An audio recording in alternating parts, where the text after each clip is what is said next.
mo rí kọ́mẹ̀ǹtì kan ṣeré yìí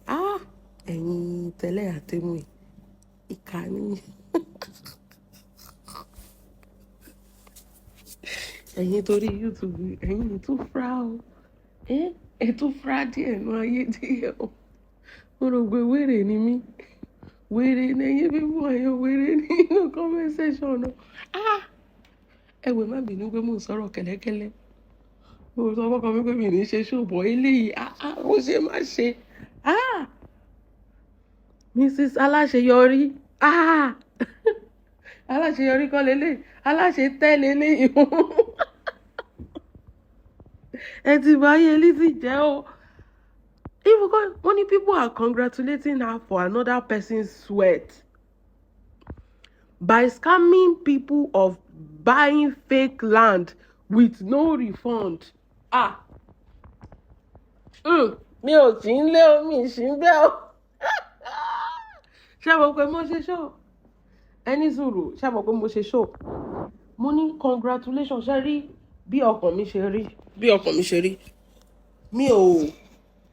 Mi ò ní issue pẹ̀lú Lizzy. Mo kàn ní issue pẹ̀lú èpè tó máa ń ṣe fáwọn ọmọ ìyá tí irọ́ burúkú tó máa ń pa yìí. Ẹ̀tọ́ sí yẹn. Nǹkan tí mo fi ní issue pẹ̀lú ẹ̀ ni. Nígbà tí ó gbélé jáde, gbogbo aláṣàmọ̀ pé ó ti pẹ́ tó ti ń kọ́lé yẹn. A mọ̀ pé ó ti pẹ́. Mi ò sáìdí ẹ o, èmi àti ẹ̀ ká má pàdé mọ́, ká má jọ rìn mọ́. Ṣé rí, mo mọ̀ pé ó ti pẹ́ tó ti ń kọ́lé yẹn, gbogbo wa la mọ̀ yẹn. And mi tí rí anybody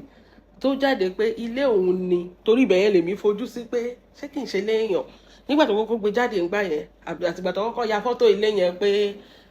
architectural design yẹn bla bla bla bla so èmi ò rí any negative like èèyàn kan ló ní ibi tèmi fojú sí nìyẹn pé ṣé yẹ pé ilé èèyàn ló lọ ń borrow post ṣe ti understand ẹ̀sìn èmi ò wò ó from another angle èmi kọ́ mo sọ bẹ́ẹ̀ o ẹ̀yin yìí lẹ́sọ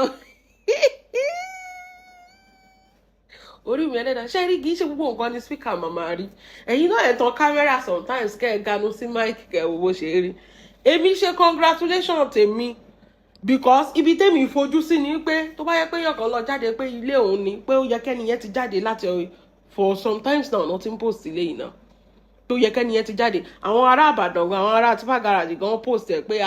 àwọn rí ilé yìí o ilé ẹ̀ ní o so kò sẹ́nìbọ̀dì tó jáde ibi tèmi gangan fojú sí nìyẹn pé ṣé kìí ṣe pé ilé onílé ni èmi dẹ̀ rí pé òkè bó ṣe sọ pé àwọn kátà wọlé àwọn kó tòmátò àlùbọ́sà àwọn ló kọ́kọ́ ṣe léyìí àwọn ló kọ́kọ́ dá yàtọ̀ rúnlẹ̀ bóyá ó dẹ̀ ń ṣiṣẹ́ ṣe mọ̀ pé recently ni ọ̀rọ̀ Oscar mu California kò tí ì ju oṣù kan oṣù méjì lọ náà oṣù kan lásán pé oṣù kan náà ni kò tí ì ju oṣù kan so èmi ò tí ì fix ti California yẹn sí ṣe ti understand sí life ẹ̀ tí a ti understand tẹ́lẹ̀ èmi ò tí brain mi ò tiẹ̀ kò gbé síra because èmi tẹ̀ rò pé ẹ̀yin yẹn ayé yín tẹ̀ bàjẹ́ inú ayé èmi sì rò pé àwọn yẹn wọ́n kàn fowó tàfàlà ni wọ́n fi owó ogún wọn fi ṣèrànù kiri èmi ò tiẹ̀ gbé méjèèjì ṣe understand mi gbé fúnra mi tiẹ̀ ronú lọ bẹ̀ àtọ́ pé owó California ṣe rántí California ọlọ́run ló tètè yọ wá nípa tètè mọ̀ pé ilẹ̀ ìjọba ní California bí mo ṣe wà ó wà lórí rìsíìtì mi no refund owó California ni àǹtí fi ń kọ́ ilé àtẹ̀mú omi ìsìpọ́ìntì bẹ̀rẹ̀ kí ló dé tó tètè rí mi ò tiẹ̀ ronú lọ́bẹ̀ mi tiẹ̀ ibi ọ̀tọ̀ níbi tẹ́mi fojú sí orí mi ò mo mí ìsìbẹ̀ yẹn kì í ṣe kékeré ọlọ́ Lizzy mo gbà fún ẹ mo tún gbà fún ẹ lẹ́ẹ̀kan sí pé ọmọ ni ẹ ó try wọ́n máa owó Yorùbá máa sọ kíní kan pé táyé èèyàn kan ò bá bàjẹ́ kò lè dá fẹ́yàn kan so of course àtowó olówó àtowó ẹni kọ́nà má fi kankan wọ́n wá now I'm now understanding because me I was actually thinking because there was a time náà tó sọ pé ó wà nílé kan ní bí Ìbàdàn náà ni I don't know tó sọ pé ilé onílé ni wípé nǹkan ló nílé wọ́n mú èèyàn tó nílé so ibẹ̀ yẹn lọkàn mi sì ń lọ pé ṣẹ́ni tó nílé ò ní jáde wípé since tẹni tó nílé ò dẹ̀ ti jáde o wípé bí òun dẹ̀ ló nílé bọ̀ mi ò rò pé ó kàn fowó àbù ṣàbù láàánú owó àbù la máa fi ṣàbù láàánú ṣe ti rí pé ṣe ti wá rí pé ẹ ti jàjà dàrán sí báyìí ṣé gbogbo yín tó wá ta California fún tẹ́ẹ̀rì refund ṣẹ́yìn rẹ̀ máa gbé ilé yẹn tiẹ̀ tó bí enough náà a ní more than 10 rooms ìfìhànà tó bá tiẹ̀ tú tí ò bá gbá yín wọ́n máa yọ yàrá fún yín sálẹ̀ bẹ́ẹ̀ ni ẹ̀sùn sí gáràjì yẹn lè gbẹ̀yàn bíi 3 sí 4 wọ́n máa yọ dáadáa àwọn láńlọ́ọ̀dù Èkó yẹn nìkan gbé lọ síbẹ̀ wọ́n máa yọ yàrá fún yín so tẹ́ ẹ̀ bá gba California ẹ máa gba tipa garage náà ìkànnì méjèèjì ní bẹ́ẹ̀ ni kárìkà pọ̀ yíyẹ ló ń yẹ ní owó California ọjọ́ sí tí ó há ẹ máa fi gbà ní tipa garage kí lè wá ń bínú fún Lizzy òun ló nílé gbogbo yín California náà lẹ nílé ẹyọ ẹbó nílé ẹyọ kórè tí yín lè dé gbogbo owó yín ní California òun náà ló ti fi bá yín kọ́lé ó ti dé nǹkan mọ́lẹ̀ fún gbogbo ẹ̀yin California irú màmá mi ìyàwó kábíyèsí olórí tipátipá irú yẹn ti báyìí ṣé wọ́n sọ pé Ọlájíré's cottage kò fojú rí etí ló fi ń gbọ́ nísìnyí báyìí àti rí tipa garage cottage ń sìn tí mọ́mí máa ti ẹ̀rọ àtàwọn kábíyèsí ló bá tán ibẹ̀ yẹn gan ti jọ àfihàn ọba sówó kí ló tún kù ọmọ Lizzy so gbogbo nǹkan tó ń sọ Ìyábọ̀ kò ní bí báyìí Ìyábọ̀ àti ẹ̀gbọ́n adúpẹ́ lọ́wọ́ Ọlọ́run pé Ìyábọ̀ ò ní but Ìyábọ̀ ò gbàyàn kò lu jìbìtì kò gbà nǹkan ní nǹkan mọ́ tiẹ̀ kò parọ́ pé lẹ́ẹ̀kan wà bí kan nígbà tí ò sí lẹ́ǹbẹ́ kò bá yé àwọn èèyàn jẹ́ kò bá yé àwọn èèyàn jẹ́ kò gbóògùn àwọn èèyàn bíi ti tiẹ̀ ọmọbìnrin wọ́n ní people that are buying fake land with no refund she's using people's money to build wealth for herself bọ́dálà àti orí ẹja and the family ọmọ tó gbọ́n nǹkan tó ń pè ní torí mo máa ń sọ kinní kan ṣé táyé tí wọn ò bá bàjẹ́ ṣé ayé tèmi lè fẹ́ kó bàjẹ́ ni of course congratulations that you successfully báyé àwọn èèyàn kan jẹ́ because ṣe rí kó tó lè gbọ́wọ́ lọ́wọ́ èèyàn lórí nínú ayé ó máa kì í ṣe nǹkan kékeré o kó tó lè convince àwọn ará California kó tó lè kó oògùn wọn lẹ̀ kì í ṣe kẹ́tì ẹ̀kí fún yẹn kì í number 1 kì í ṣojú lásán mọyé àfọ̀ṣẹ mọyé ìkarahun mọyé oògùn tó máa ṣe kẹ́tì wá ṣiṣẹ́ kẹ́ máa sọ pé irú Lizzy yẹn lè fẹ́ kó oògùn yín fún ó try tẹ̀gàn kọ́ ó try so ẹ jẹ́ kó bà tiwọn jẹ́ because tí ò bá bà tiwọn jẹ́ ọ̀dọ̀ wa ló máa kó kángára ẹ̀ wá so ìzídà kó bà tiwọn jẹ́ kó má bà tiwa jẹ́ bó ṣe rí nìyẹn bó ṣe rí bẹ́ẹ̀ ni ogún olóògùn náà ni ogún wọn náà ni àwọn tó gbọ́ ogún wọn lọ síbẹ̀ ló máa fi ogún wọn kọ́ mansion sí tipa gáràjì àwọn tó gbọ́ ogún wọn àbí kí lẹ́ni mo wí àwọn tó gbéra wọn náà lọ síbẹ̀ náà máa gbowó ọwọ́ wọn bẹ́ẹ̀ ni àwọn tó rìn bèbè ẹ̀ ni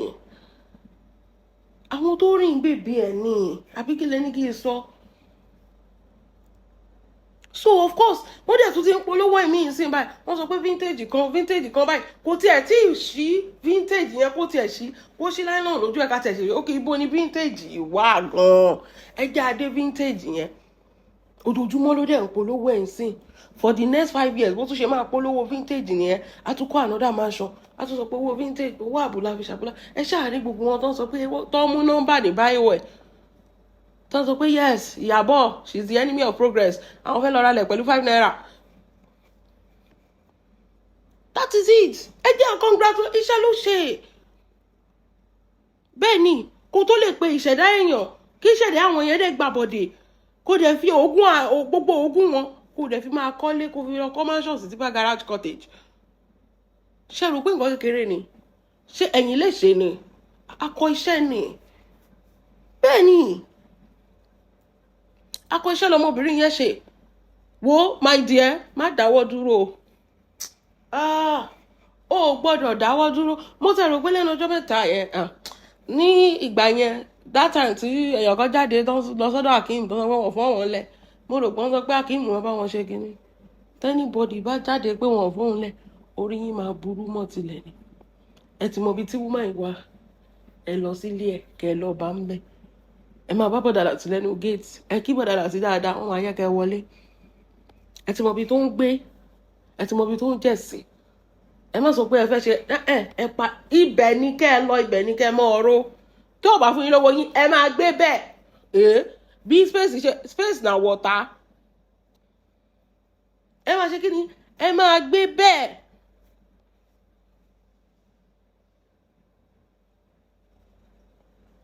So ẹ jọ̀ọ́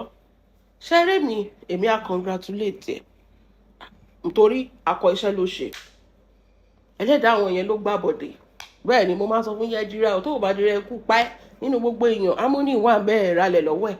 Harmony officially registered with Lagos State Government ó wà bẹ́ẹ̀ gbogbo àwọn kinní ẹ̀ rí gbogbo nǹkan tó fẹ́ ṣe ẹ̀ dórí lẹ́yìn ẹ̀ fojú ṣùnùkùn wo lẹ́yìn báyìí secure with kinní ẹ̀ tún máa gba nọ́mbà ilé tẹ́ ẹ bá fẹ́ tó bá yẹ pé ilé lẹ́nu fẹ́ ra Harmony wà bẹ́ẹ̀ tilétilé tó bá sọ pé àmì ìfẹ́ bíbáyìí mo fẹ́ ó máa mú ẹ dé bẹ́ẹ̀ ni ìwọ ló máa mú nọ́mbà ilé ẹ̀ wọ́n máa ṣe registration ṣe gbogbo ẹ̀ fún ẹni àmọye èèyàn tó ti kó síbẹ̀ bọ̀ àǹtí orí caterpillar láti mọ́ wọn rí bẹ́ẹ̀ ni so akọ iṣẹ́ ló ṣe o akọ iṣẹ́ lọmọbìnrin yẹn ṣe so congratulations wọ́n ní Lizzy ti fi owó paradise àwọn èèyàn ó ti fi lọ kọ́ mansion bẹ́ẹ̀ ni ẹjalẹja ń dẹsanra bílẹ̀ ayé ṣe gbà náà nìyẹn bílẹ̀ ayé bá ṣe gbà náà ṣe máa rí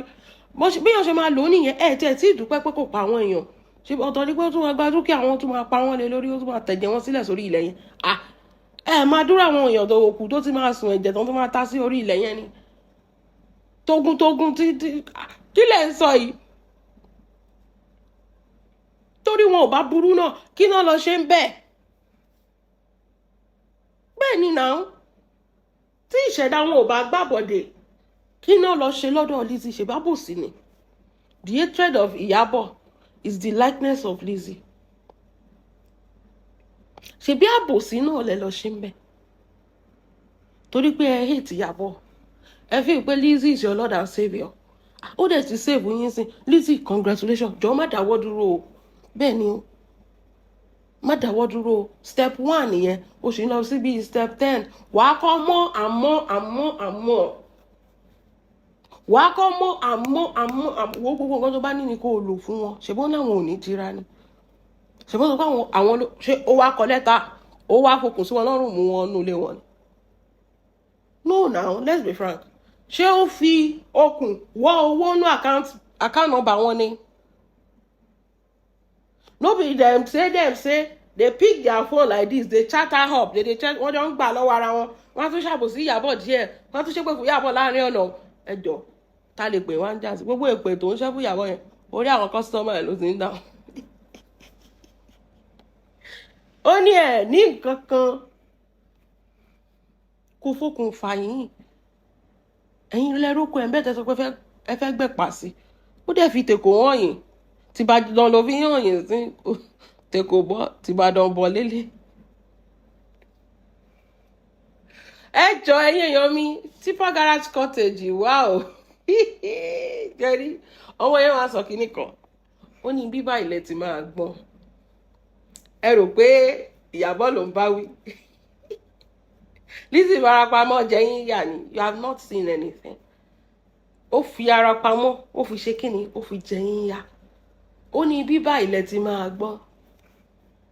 bẹ́ẹ̀ ni ó jẹ́ máa lọ sí California òun gò lè dé California mọ́ torí contract ni 5 years náà fi fún láti fi gbáyàn àwọn tó fún ní California tó wà ní works àwọn yẹn náà máa gba percentage òun náà percentage tó bá gbà ní works kì í ṣe owó kékeré ló máa fi gbé lease ibẹ̀ yẹn fún for 5 years tẹ́ rò pé owó kékeré ló máa san ni owó yẹn bó lẹ rò pé ó ti máa generate ẹ̀ padà ara yín àtara yín ló ti máa generate ẹ̀ padà náà ẹ wá ní ká má congratulate ẹ̀ congratulations jàre wo wàá sí mega wàá sí malta wàá sí gbogbo ẹ̀ ló máa sí orí èèyàn tó bá fẹ́ burú no be me go stop you pé kó rí yín má burú èmi kọ́ àbí èmi àbí ṣé ojoojúmọ́ kọ́ la fi ń pariwo ta fi ń sọ bí báyìí ta fi ń create awareness ṣé wọ́n gbọ́ ni no now ṣé mo sọ pé àwọn bloggers ò try tó ni but lójú tí wọ́n hate ẹ̀ wọ́n fẹ́ mú wálẹ̀ ni ṣé wọ́n ọ̀dẹ̀ tí wọ́n jẹ́yìn bọ́ǹsì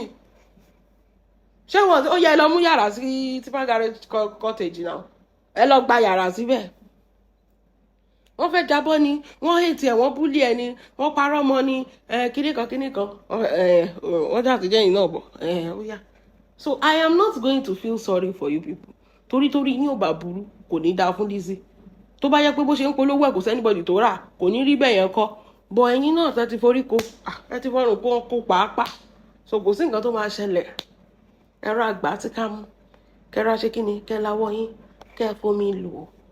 ilé ayé ò le kò ti jà kò lọ fáàrà rárá àṣedànù kan nìyẹn ọjọ́ mi yẹn máa gbọ́n ẹ tún lè máa lọ gbọ́n o kẹ́ tún sọ pé ẹ fẹ́ lọ ra Ọlájí race cottage no gbogbo ẹ̀ ló wà nílẹ̀ Tipa Garage wà kìíní kan ibo ni ò sí kò síbi lọ́dọ̀ ọmọ yìí kò síbi tí ò sí kò sílẹ̀ tí ò ní tẹ bá fẹ́lẹ̀ lọ́rùn gan tẹ fẹ́ ra portion of land ó wà ń bẹ per square meter ni Lizzy máa ta fún yín ibo ló ń lọ Tinú Òṣùpá wà bíbá ilẹ̀ tí máa gbọ́n.